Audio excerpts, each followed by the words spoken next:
Sorry I'm late. Did you get started already? Yeah, don't worry. I'm only working on the guest list for the next week. We don't want to go over capacity for the venue. And then we can pass the list on to whoever's working the doors to make sure there are no party crashers. At events with alcohol, it is required to create a guest list to monitor those in attendance. A great way to create a guest list is to duplicate the invite list and submit this to CCI at least 24 hours prior to the event. At an event with alcohol, you need at least one sober monitor per every 10 guests. This list of sober monitors should also be submitted to CCI at least 24 hours prior to the event. Security or TABC certified bartenders can check people off the list as they arrive to manage the guest list. Trinity students can also act as your TABC certified bartenders, which we will talk about later in the video. That all makes sense. So, have you planned a bunch of these before? You seem like you're pretty on top of it. Just a few. Mostly, you have to remember to get your forms in on time and make sure you're prepared in case anything crazy does happen. Crazy? Yeah, like you have to make sure that nothing blocks the exits, like empty boxes or trash cans, and make sure there aren't any tripping hazards on the floor in case of a fire or an emergency. Make sure the venue or house has a fire extinguisher or ceiling sprinklers, that kind of thing. Have you planned an event before? Not so much with the planning side. I did help out a little. We had a party at my house a while ago, and I had to make sure all the doors we weren't using were closed and locked, so no one stole stuff or entered those areas. And I had to replace the light bulb on our back porch so people could be out there and see where they were going. Yeah, it's really good you locked the doors and made sure things are well lit. It's pretty crucial to a party scene. Last year, I saw this guy at a party trying to take my best friend back to his room. She was super drunk, and I knew she didn't know what was happening. I'm so lucky I saw and was able to stop her. She seriously could have been sexually assaulted, and I can't even imagine how she would have dealt with it. It was super scary. When planning an event, the main goal is to provide a fun and safe environment for members and guests. These safe environments are created by making sure all emergency exits are clear and that there are ways to extinguish a fire and that all spaces are well lit and that the party stays in public areas. By ensuring a safe environment, you will eliminate some of the chances of a sexual assault occurring during the party. Should you or anyone you know suffer through a sexual assault, please visit the Trinity website and search for sexual assault and you'll find a page with campus and local resources. Luckily, managing the risk at events can be simple. Really, there are two essential questions to ask for every party. Do we need security and will there be alcohol? Okay, no to hiring our own security. They could be useful if anything got out of hand, but this party is a third-party venue, a local bar, so they'll have their own bouncers and security. CCI and TUPD hasn't requested us to hire our own, so we're set. Yep, I checked, and the venue does have a bouncer and security guard. Security is an important piece of creating a safe environment for events. Security is a great resource if things get out of hand and provides an additional presence organization members often cannot. Security is only necessary when requested by an off-campus venue or at the request of TUPD or CCI. Cool.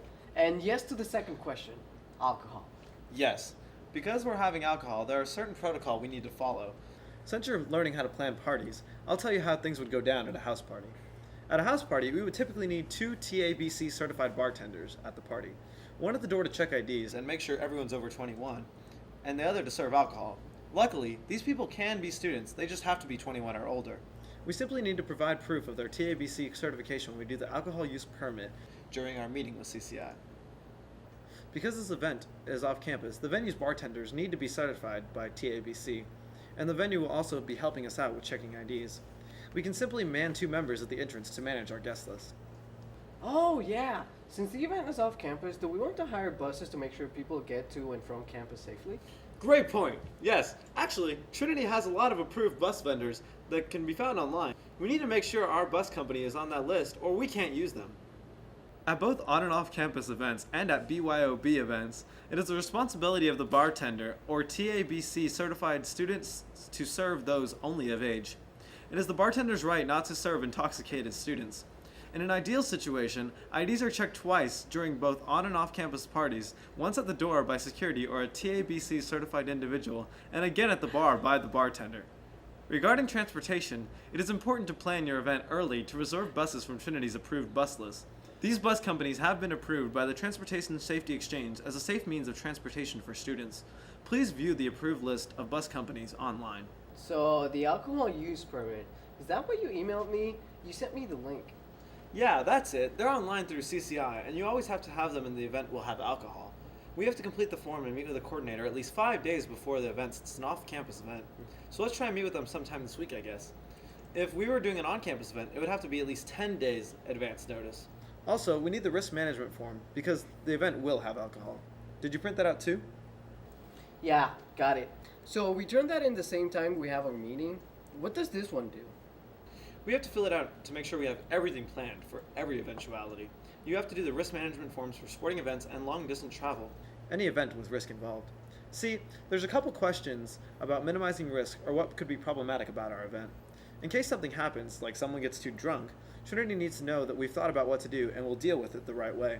This gets turned in the same time as the AUP form, 5 or 10 days depending whether it's on or off campus. Okay, I'll just put in the event description and our contact information first, and then things we could do to manage risks, have a first aid kit, and steps we would take if something went wrong. If things get out of hand and someone is too drunk, we should find the person in charge of the event. That would be us.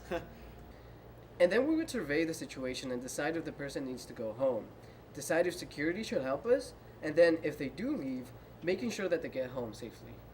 Yeah, and it's also stuff like if there's an injury, we would call health services, or in some cases TUPD, or in an emergency, call 911. We just have to be able to take control early and step in before anything really bad happens. If or when things get out of hand, there are several things you can do. First, find the member in charge of the event. He or she should not be consuming alcohol, and therefore be able to make decisions based on sound judgment. The person in charge should survey the situation and consider what to do.